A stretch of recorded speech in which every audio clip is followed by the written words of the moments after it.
Malalayong probinsya ang dumayo para sa isinagawang field day ng Lakbay Palay ng Philippine Rice Institute o PhilRice sa Barangay Marigaya Science City of Muñoz, Nueva Ecija.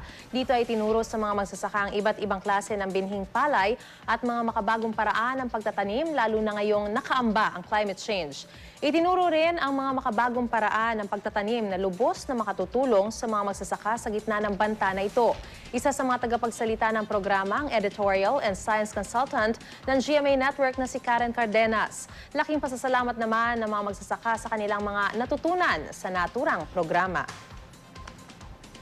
This is an annual activity. In fact, we do it twice a year pagka-harvest time.